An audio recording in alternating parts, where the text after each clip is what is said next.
Good morning. It's February the 8th, 2011, and I'm Da Vinci, and I'm going to talk about silver going to $50 and $60. I believe it will go to $50 and $60 because silver has a lot of things going for it. One is the lawsuits to J.P. Morgan, lots of lawsuits going on with J.P. Morgan regarding silver. Two, we've heard about of the whistleblower on J.P. Morgan shorting silver. We also know that there's a tightness in supply. We're seeing shortages of 100-ounce bars.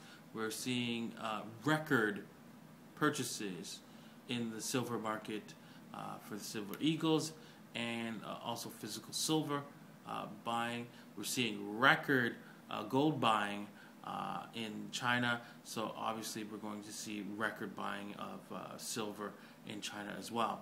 China has now used to be the number one exporter of silver, has now turned the number one importer of silver as of 2010. We are also seeing we're seeing a lot of different issues in the silver market. We're seeing that the price, which should have gone down to $25, has bounced back up to $29.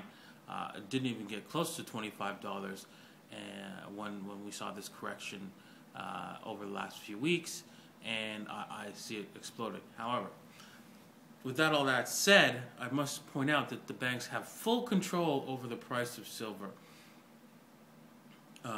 This tightness in supply is an indication of how much control they have. They are exerting it on the market. The price of silver should be a lot higher today in order to free up supply of silver, so that we could see more silver available on the market, more 100-ounce bars, more physical silver available for people to buy.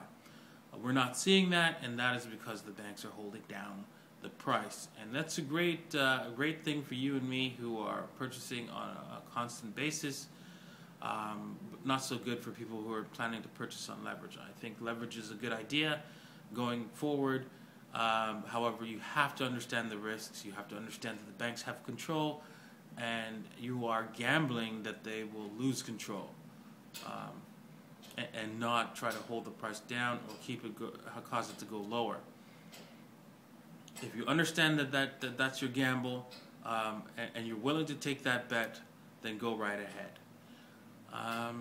That's all I've got to say. If you're interested in buying silver for the first time and you don't know where to start, I would suggest that you put in, decide how much you want to spend, and put in 25% of that. Wait for a fall in price, and then put in some more, and buy a little bit at a time, so that when you get the feel of the process, and then you can hold a little bit of physical silver in your hands and understand that it is real money once you do hold it, and become familiar with silver as real money that you need to save. And then once there's a price drop, like of $1 or $2 or something like that, I think you should buy some more. It might be at a higher price. It might go up to $35 and fall back down to $33, and that would be your price buy. But and then you would tell me, well, wait a minute, I should have just went all in today. Yeah, that's true, but unfortunately, you should. You need to really get into silver, because you might, if you buy all once today, you may not get a really good price on silver. You may pay $36, $37 an ounce if you buy today all at once, and meanwhile you could have gotten a little bit of savings. So go through the process, go through the motions of buying a little bit at a time, and go from there.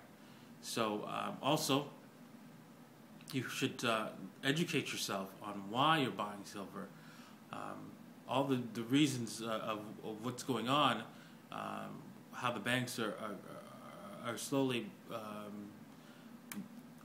collapsing, and they're unable to maintain their stranglehold on silver, shouldn't be the reason why you're buying silver.